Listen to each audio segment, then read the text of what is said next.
Welcome to Jazz Vespers here at St. Andrews-Wesley United Church, where we hope that the spirit and jazz will dance together and both jazz and our faith journey might be enriched equally. This is a place of welcome to all. No matter who you are, where you're from, whoever you love, wherever you are on your journey, you are welcome here. Today, particularly, I'd like to welcome and introduce our two musicians, Steve Maddock and Sharon Minemoto. They almost need no introduction. They have been playing so often and so brilliantly here in Vancouver.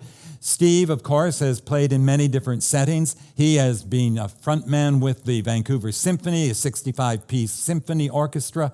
He's worked with chamber choirs and with trios, and now today as a duo.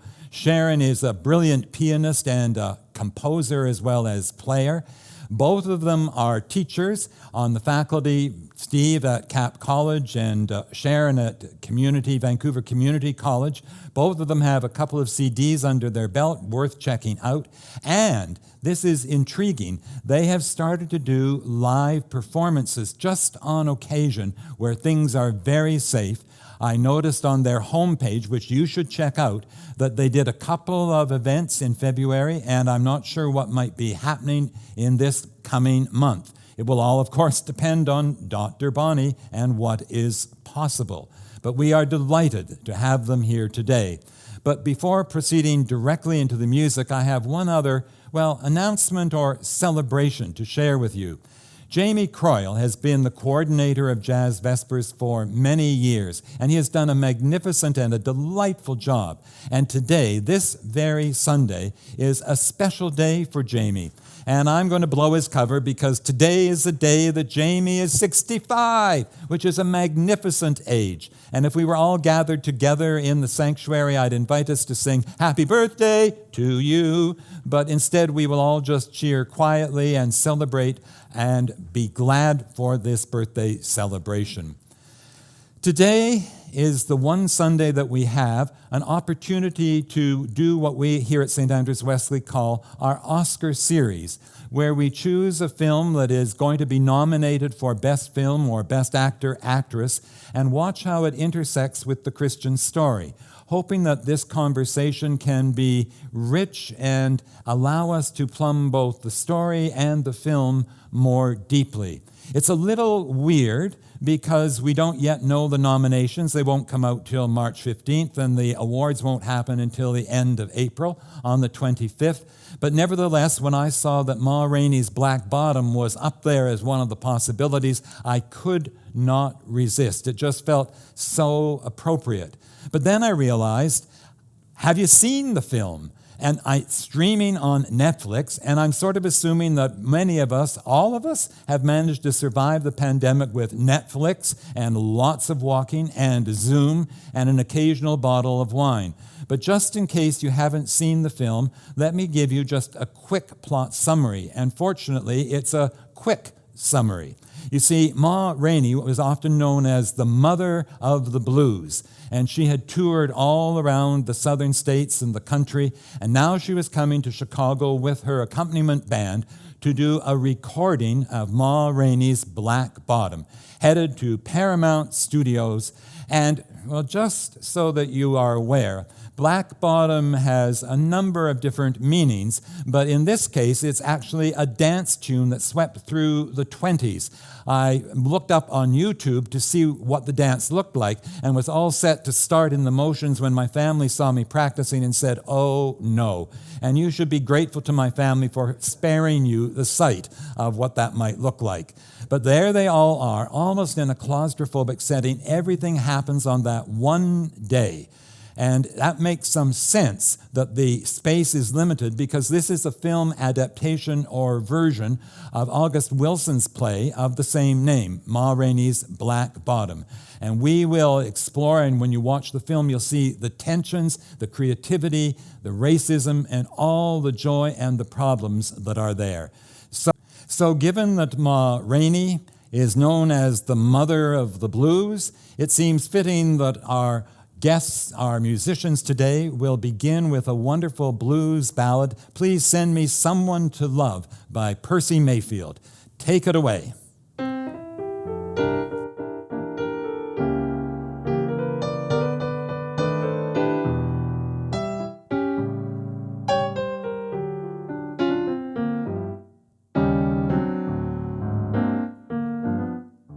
Heaven is speaking to all humankind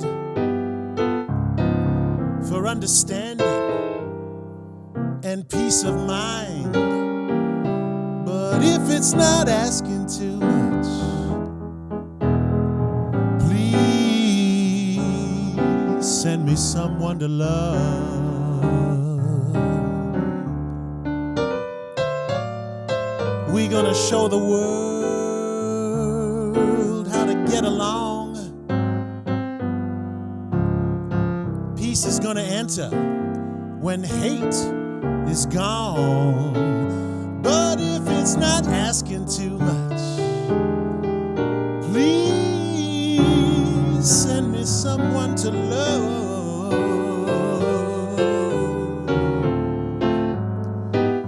You see, sometimes I lie awake at night and I count the world's troubles, and the answer is always the same. If we cannot put an end to this damnable sin, hate will put the world to blame, and that'll be a shame. Sometimes I find myself in misery, but I won't go begging for no sympathy. But if it's not asking too much, please send me someone to love. Please send me someone to love.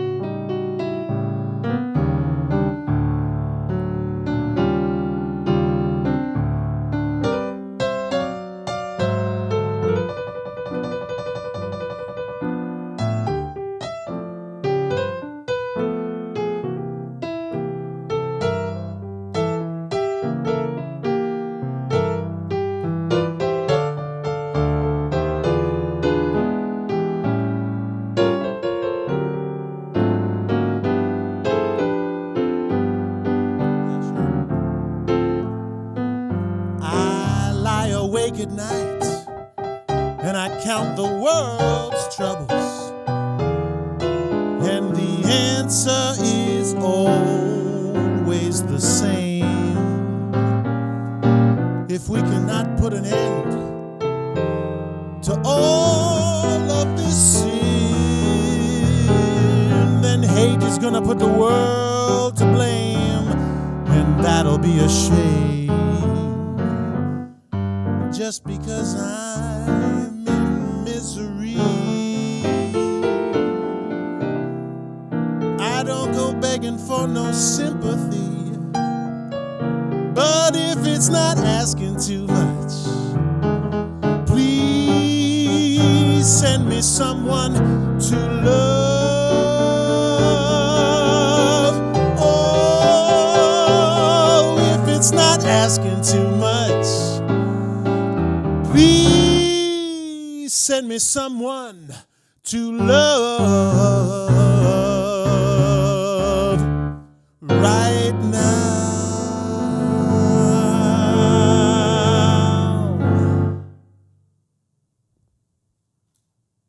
Please send me someone to love. It's all about love. A colleague of mine pointed out that love is mentioned 754 times in the Bible. But it is a tricky word to use in the context of this film where there is so much pain, and it is an exploration of racism at its almost worst, and the exploitation of black musicians. I'd like to talk about love, but only in the combination with justice, and perhaps quote Hebrew prophets who say, "Let justice roll down like waters and righteousness like an everlasting stream." Throughout the movie, you watch endlessly, over and over, the pile-up of insults and put-downs and humiliations and the constant wariness required of the black people, particularly these musicians. They can sense all around them the simmering possibilities of threat that could erupt into violence or rape or into lynching, and so they mark their careful way. And yet within they feel the frustration, the anger, and even the rage. The pain of it all is that this movie is as current now as it was as a play in 1980 when we think about I Can't Breathe or Black Lives Matter. Racism, it eats away at the soul, at the heart, and then people react. The underlying question in part in this film is how do you actually survive? Where do you find your resilience, your hope, your possibilities? You look at someone like Ma Rainey. She is a very talented, successful singer. She actually cut over 90 songs for Paramount Recording Studios. She was a sensation in the southern states, and she was tough, and she was brash, and she was big, and she was not going to take no, well, you know what. And she was a businesswoman who knew how to work things, but she knew ultimately that the only power and survival technique she had was that she could make money for the white man. She said, "They don't give a damn about me. All they want is my voice." And she knew that once that voice got recorded, then she was out. And in fact, 1928, 1 year after this movie, they canceled her contract and said, your music isn't fashionable anymore. And there's always a price to pay for that kind of alertness and searching for your own integrity. You are angry, you are full of defenses, you have boundaries, you're looking for ways that you are going to be hurt, and because they're there, they rile you up. It's one way to survive, and she did it well, but at a big cost. 3 of her band, Toledo, Slow Drag, and Cutler, they were older guys. They had been there, done that, seen it all. And so their way of surviving was to duck, to keep low. They were good musicians, and they wanted the opportunity to play music and get paid for it. But they weren't about to rock the boat. They wanted just life to be easy and to find their joys in small ways. And of course, that's probably what most of us are going to do in a situation like that. There's a 4th character in the band, a young horn player, Levy, played by Chadwick Boseman, and he'll probably get an Academy nomination, if not the award for this, partly because he died of cancer last August, just before the film was released. But I'm more interested in the character he plays, who's young and brash and energetic and says to Ma, "I can't do what you and Cutler are doing." He has a dream of his own band and a new kind of music. The only trouble is he has to face up to the power of the white man. And so he's willing to shuck and jive a little bit, and when his bandmates actually laugh at him for doing that, he says, I know how to work the white man. I've been doing it for 32 years. He's the guy with yellow shoes and a fast smile and a high level of energy, but his bandmates, wiser, older, they try to advise him and say, be careful, because they've seen it all. And in fact, things will collapse and things will explode. Listen to this poem called Harlem by Langston Hughes, where he asks, what happens to a dream deferred? Does it dry up like a raisin in the sun? Does it fester like a sore and then run? Does it stink like rotten meat? Does it congeal and sugar over like a syrupy sweet? Or maybe it's like a heavy load and just sags. Or does it explode? Which is what happens near the end of this film. I'm not going to do any spoilers. You watch it. But what happens to A Dream Deferred with Levy is it blows up in his face, and you just feel enormous grief. Nevertheless, although there is this searing exposure of racism and an exploration of survival techniques that only work in part, there is also, mainly because of the music, a sense of joy and delight, which is part of the gift of song. And so our next piece, offered by Steve and Sharon, is called All Right, Okay, You Win. It was written by Witch and Watts, but made famous when Joe Williams sang it with the Count Basie Band. And so here we go.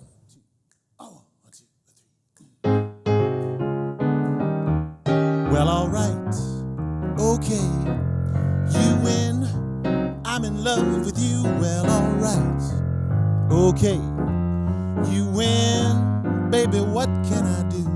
I'll do anything you say. It's just gonna be that way. Well, all right, okay, you win. I'm in love with you. Well, all right, okay, you win. Hey, baby, it's me and you. Anything that you say, I'll do, as long as it's me and you. Well, the first thing in the morning, you're gonna wake me with a kiss. We're gonna make up for all the loving that you have made me miss. Well, all right, okay, you win. I'm in love with you. Well, all right, okay, you win. Hey, baby, just one thing more. If I'm gonna be a man, pretty baby, let me take you by the hand. So do da da da da da da da da dee da da da da da.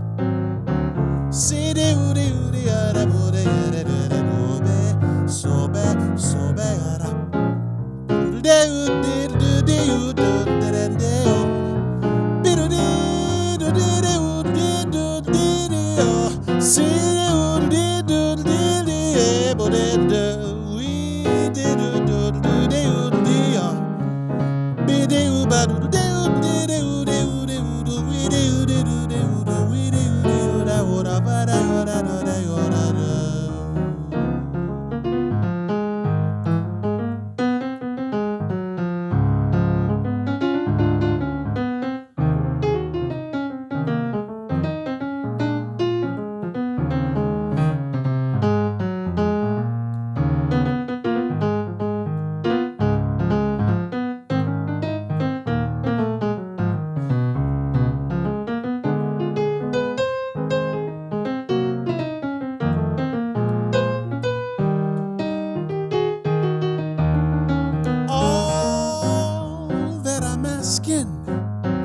All I want from you, just love me as I love you, and that will not be hard to do.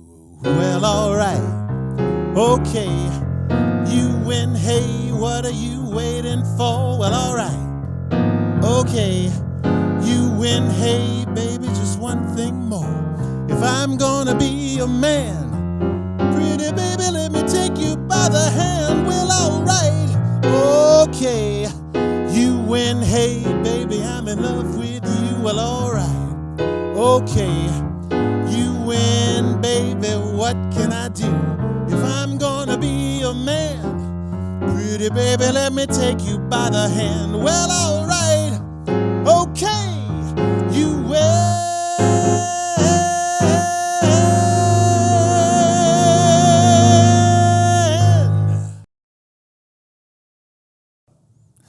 Ma Rainey was known as the mother of the blues. She sang about the real-life experiences of her fans, the pain and the struggle and even the suffering that they endured day after day. But blues music is not just about the sadness. It comes with a great nevertheless, or despite, or still, and it celebrates the sheer exuberance of life and of love and of dance and of possibility. Blues have that double-edged capacity of both mourning and grieving, and at the same time saying, I am alive and life is to be celebrated. To be able to sing the blues, you need to have a full heart as well as a troubled spirit. You need to face the pain and to dance with it, and you need to be connected to the whole mess of it all and sing truth and sing real. One of the most poignant moments in the film comes when Ma Rainey has something like a monologue in conversation with her trombonist Cutler. And she talks and says, I always have some music somewhere in my head. It helps keeps things in balance. The more music there is in the world, the fuller the world is. She said, white folks, they don't understand the blues. They hear it come out, but they don't know where it come from. They just don't understand that this is our reality. She said, the blues, you don't sing just because you're trying to feel better. You understand that it's life's way of talking. You actually want to engage and to sing and to be in that conversation and to understand life more deeply. She said, blues help you realize that you're not alone in the world.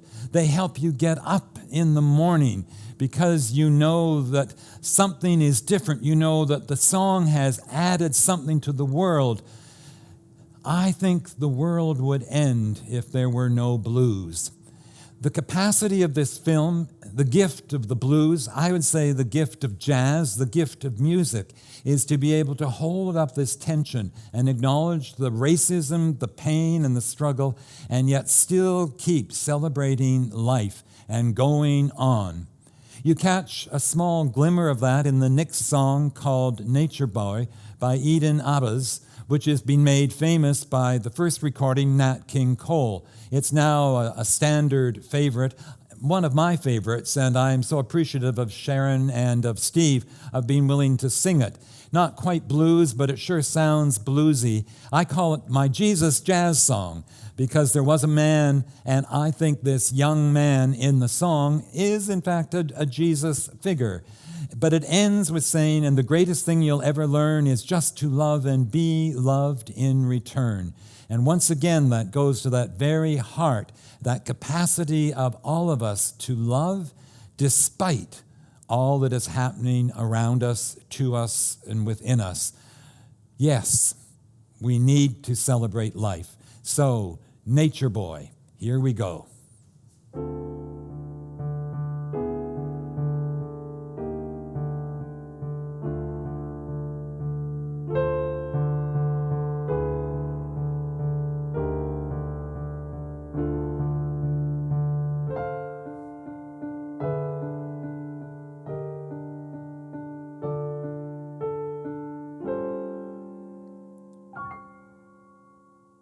There was a boy,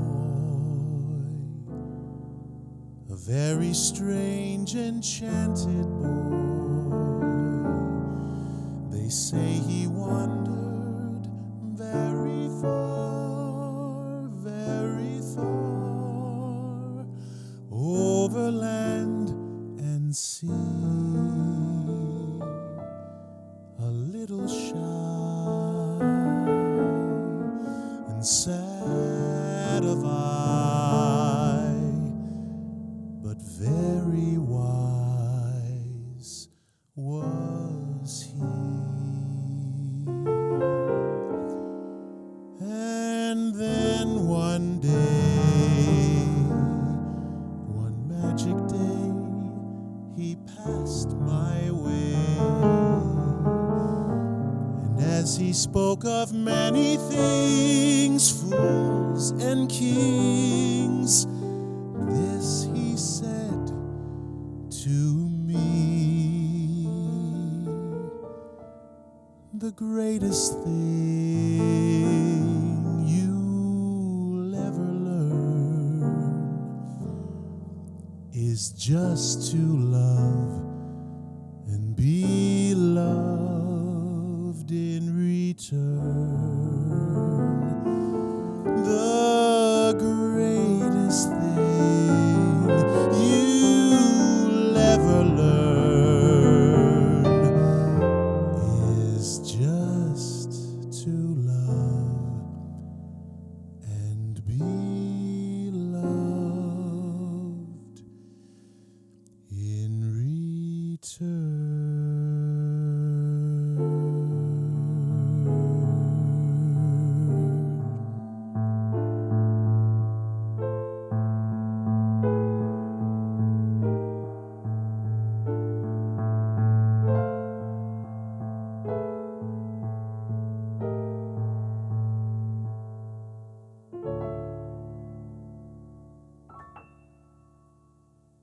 The greatest thing you'll ever learn is just to love and be loved in return. Do you believe that? Maybe this is a moment when you can perhaps embody those words and take some action. Take a look around at the community gripped still by the pandemic and ask yourself where you might be able to contribute volunteer energy or make a financial contribution, perhaps to the local Vancouver chapter of Black Lives Matter, maybe to Coast Mental Health, or perhaps to the food bank, or perhaps to St. Andrews-Wesley United Church so that programs like this can continue on, or to aid in the sponsorship of refugees that we are still engaged in over the next few years. This is a chance for all of us to make a difference. You might be able to phone up the church office. You might want to write an old-fashioned check. You might check out the website, use push pay, or use the QR control. Whatever is a possibility, and if you feel so called, so be it. Friends, one more wonderful song, a moment now of blessing. Life is short, and we do not have much time to gladden the hearts of those who travel with us. So be swift to love, and make haste to be kind. The hand of God to hold you, the grace of God enfold you. For the love that dreamed and formed you still surrounds you here today. The light of God be with you, beside, above, and within you. The light that shines to guide all of us home to the loving heart of God. We move now into our next song, and written by Jimmy Dorsey and Paul Madeira. And I invite you to sit back and hear it as a benediction that is being sung to each and every one of us. I am so glad that there was you. And actually feel how special, how loved you are and always will be. Amen. Here comes the music.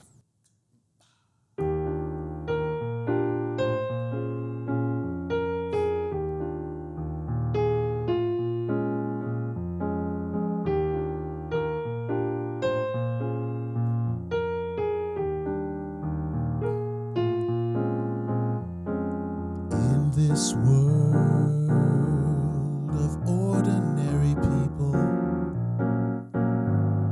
extraordinary people, I'm glad there is you. In this world of overrated pleasures and underrated treasures,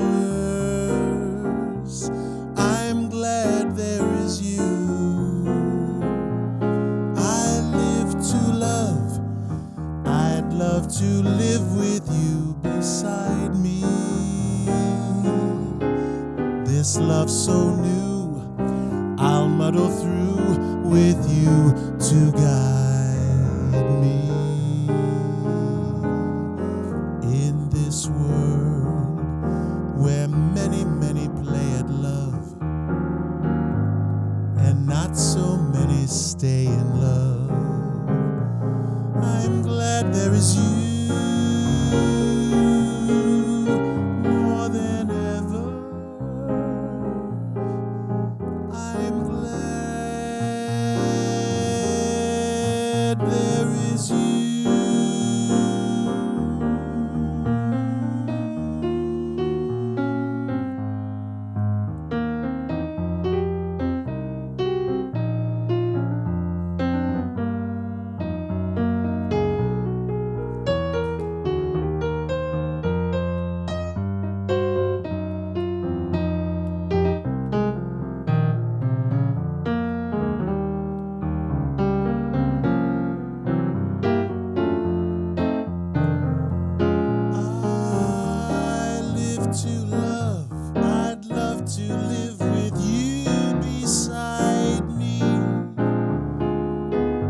Love so new, we'll muddle through with you to guide me.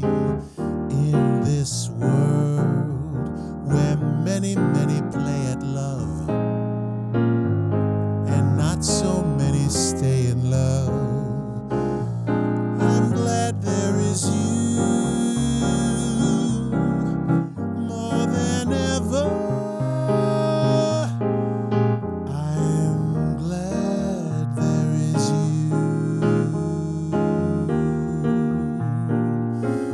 I'm so glad there is you.